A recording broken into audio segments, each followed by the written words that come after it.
Hi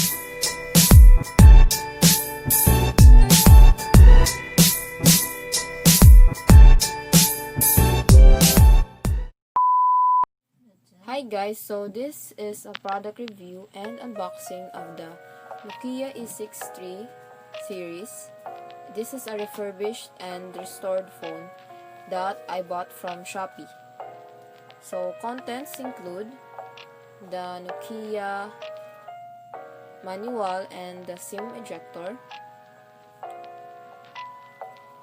So we recommend that you read first the manual before using the phone to avoid damages and mistakes.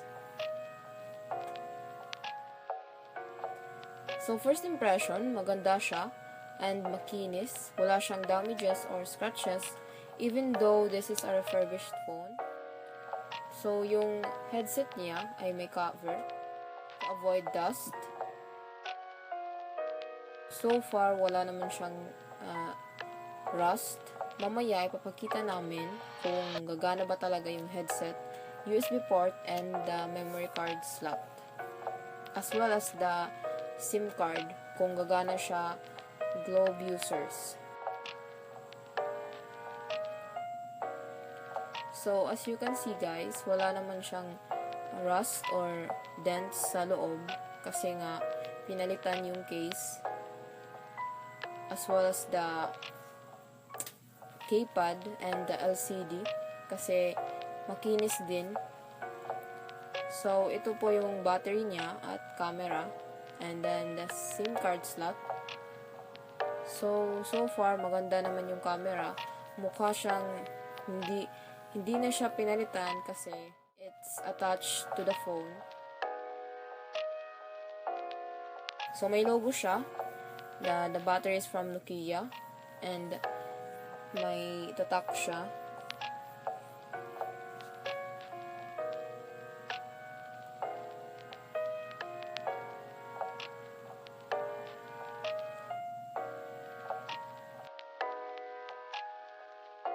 Yung battery na compatible. So later we will show you if the SIM card slot is working for this phone or kung may signal ba siya.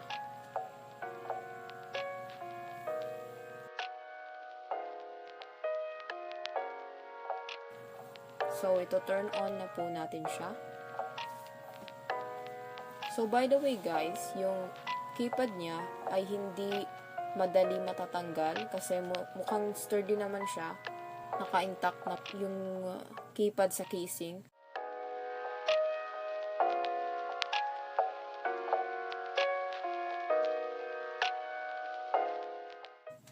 So, now, papakita namin sa inyo yung camera niya. Yung camera quality. So far, maganda naman siya at clear. We'll try to compare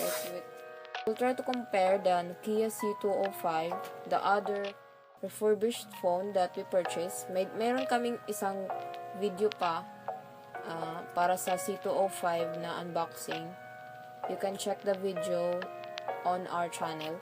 So, comparing the camera, the NOKIA E63 camera to the C205, mas maganda yung C205 since yung C205 is the more updated version. Pero the quality is good for the price. The camera is clear. So ngayon guys, we will try inserting a memory card slot, a memory card, if gagana siya.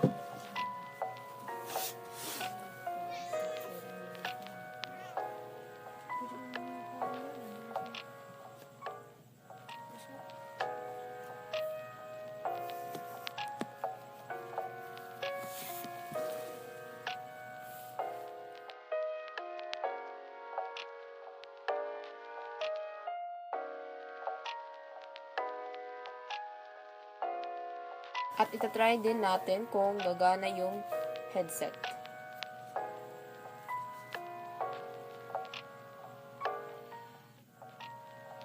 So guys, kailangan nyo lang siyang i-adjust kasi minsan siguro kasi hindi compatible yung headset, kaya there will be some instances na hindi siya gagana, kaya i-adjust nyo na lang.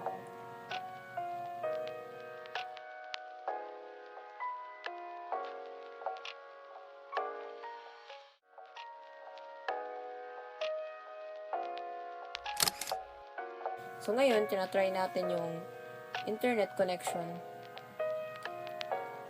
kung nakaka-access ba ng internet yung NOKIA E63. So mind you guys, the internet for this phone is expired, yung internet certificate niya. So gagawa kami ng way para maka-access kayo. Watch the whole video to find out.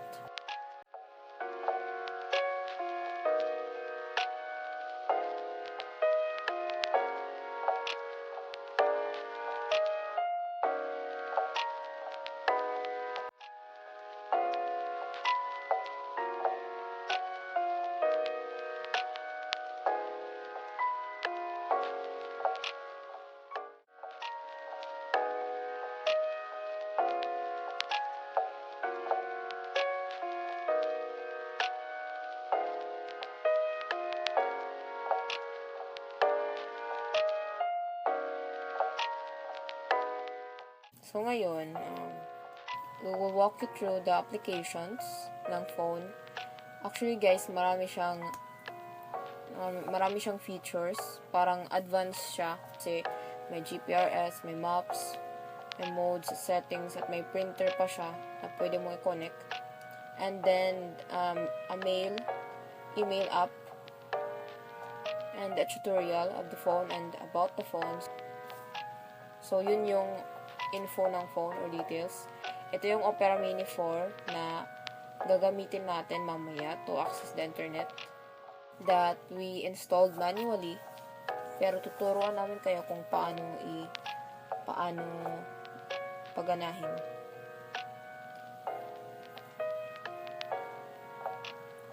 So right now we will be using the wifi kasi yun yung naka-connect, yun yung ginagamit namin to connect to the internet.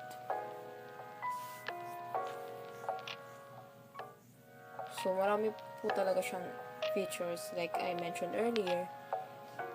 So para siyang advanced phone, kahit model was produced last 2008, way back 2008.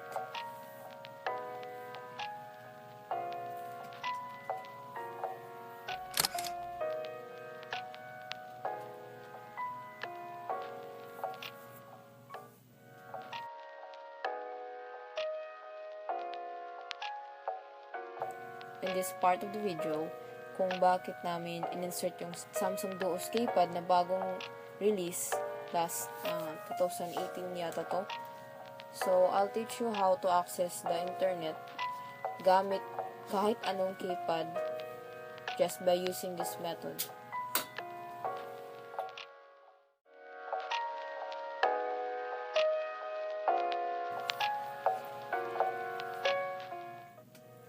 So, I'll give you an example na gumagana talaga siya, yung method namin. By the way guys, yung SIM ko na naka-insert dito sa Samsung na keypad namin is a Globe SIM, and may data ito which is GoSurf 10 lang naman.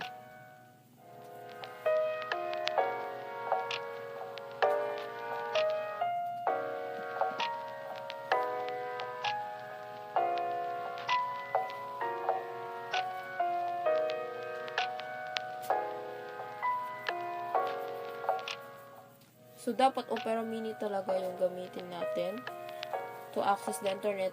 Always, only use the Opera Mini. So, right now, i-on natin yung mobile data through going to the network selection or connectivity app. So, ito turn on natin yung both SIM cards at i-on natin yung data roaming. Make sure nagagana siya. Set your SIM 1 or SIM 2 data to turn it on, and then For your IP or access point, use my Globe iNet or edit it to my Globe internet. Take note guys, always set your access point or your connection to my Globe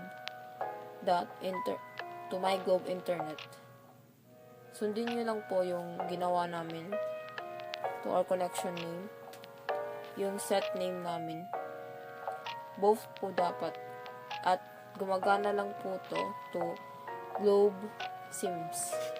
So, ito po yung configuration to access internet or data. To access the data internet using your SIM card kung Globe user ka. Hindi po gagana kung smart user ka. Kasi designated lang to for Globe users. May iba siyang settings or configurations if gagamit ka ng ibang SIM. So, na-set na natin yung data service network to SIM 2.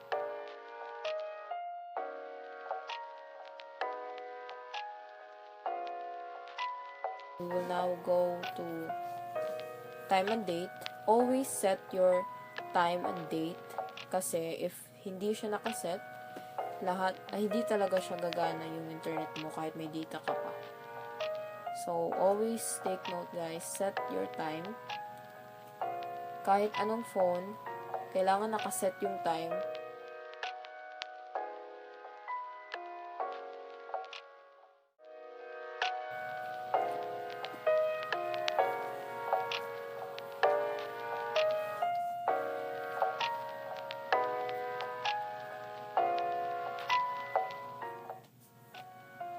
So, ito na po siya. Gumagana na.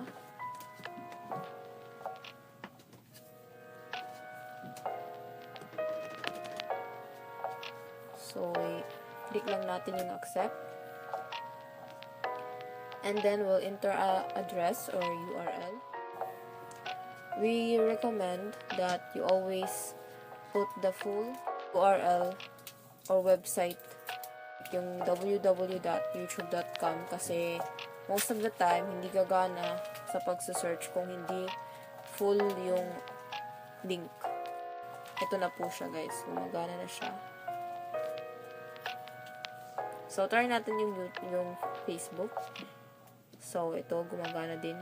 At mabilis po siya guys. Take note, kahit go surf 10 lang siya, mabilis yung internet sa keypad phones.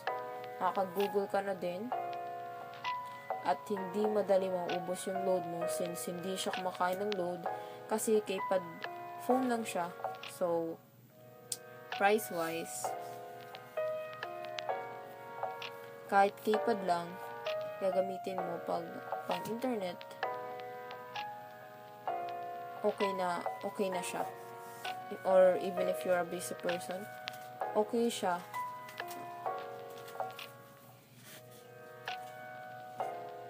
So, ngayon guys, we will try to access the internet using the NOKIA E63, using the method that I used on the Samsung Duos.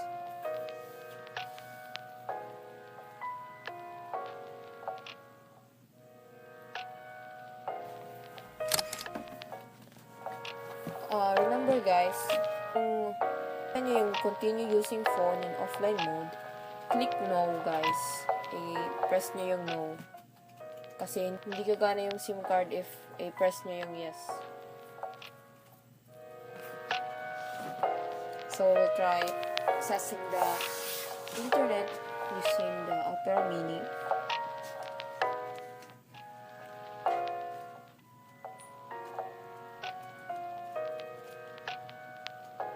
So, choose my Globe Internet.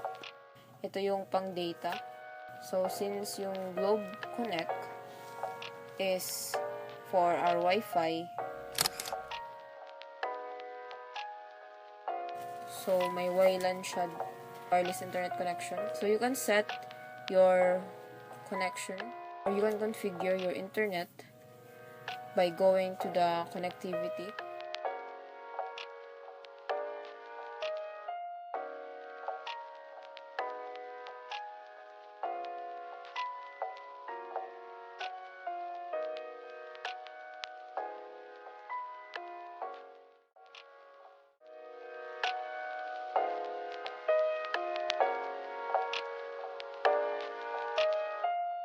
So, connection name, put my globe internet,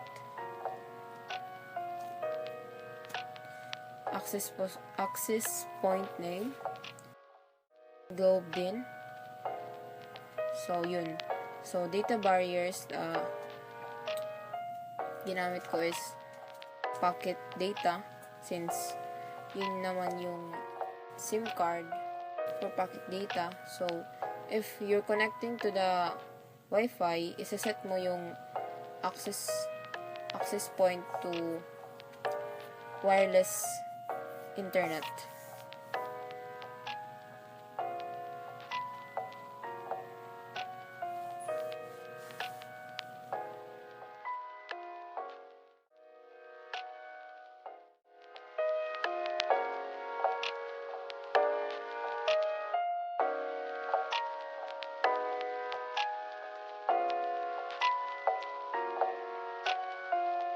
For packet data, same po yung name niya sa access point.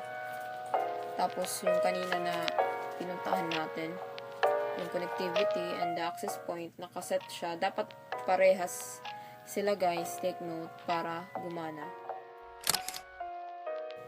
So guys, take note, configure your connectivity first, or you can configure your Wi-Fi connection.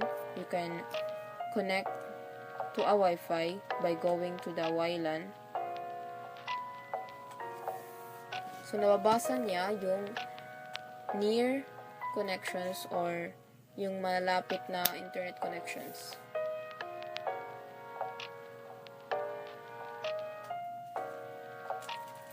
You can also edit or set your WLAN or connection name. You can change or edit the internet connection that you're trying to connect with.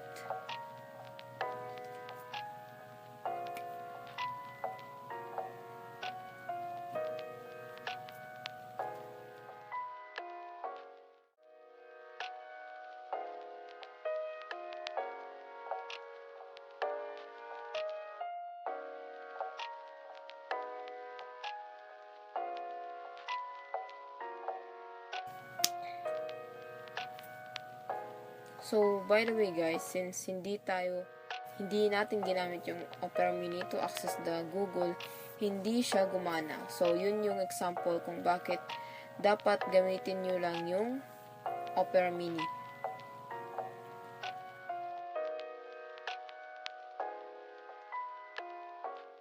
Even if mag-search ako sa internet, or start browsing using the Wi-Fi, even if nakakonect na ako sa Wi-Fi, hindi pa rin siya gagana.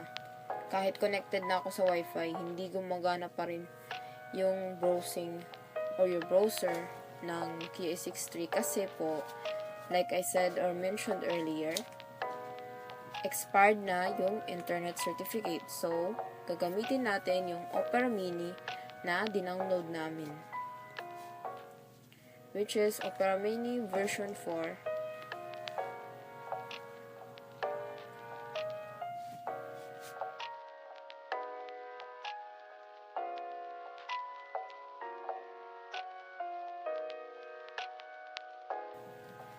So click yes, allow application to have access to your phone. Click yes again to allow your WLAN to have access to your phone. So, ito na siya guys. Gumagana na siya. Nakakapag-Facebook na ako.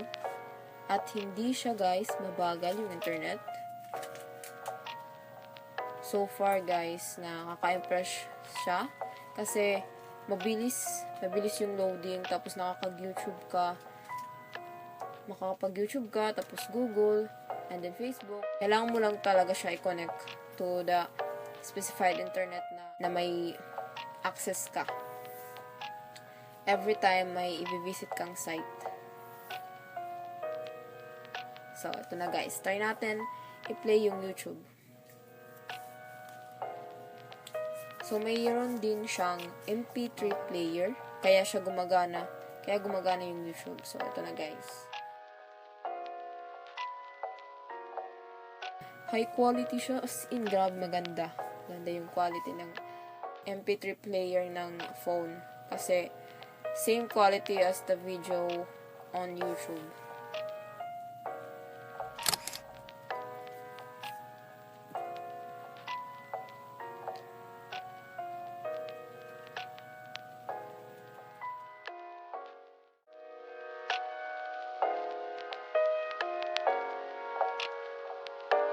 So remember guys, use Opera Mini to access the internet.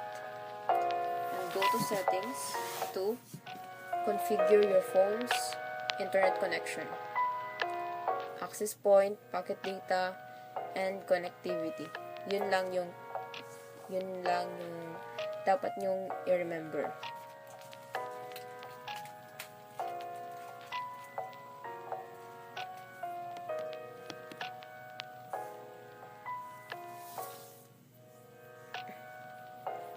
So, kanina guys, pinakita ko sa inyo kung paano ko na-access yung internet gamit yung phone na Samsung Duos. So I set the phone's connection to my Globe iNet, the packet data's connection. So, gagawin ko lang din sa NOKIA E63 yung ginawa ko sa Samsung. Same way, sa pag-set ko dun sa Samsung Duos, gagawin ko din dito sa NOKIA E63 para gumana siya.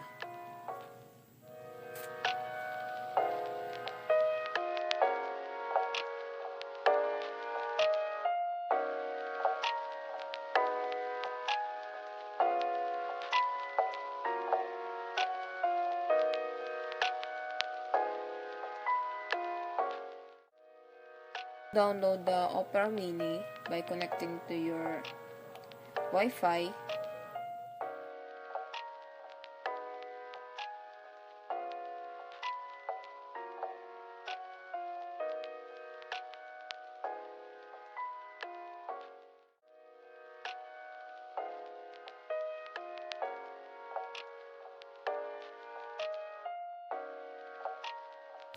And clicking other download options. Kasi wala siyang version 4 kanina sa first page. Kailangan version 4.5 lang guys yung i-download nyo kasi hindi gagana kung yung gamitin nyo yung other versions. Kasi naka-restrict siya and hindi siya designated for the NOKIA E63.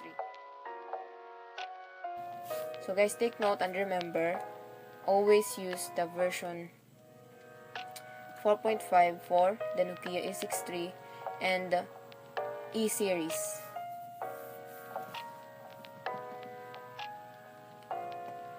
So guys, nakaka-download siya ng app on your NOKIA E63. Nakaka-download siya via data or WLAN or wireless internet.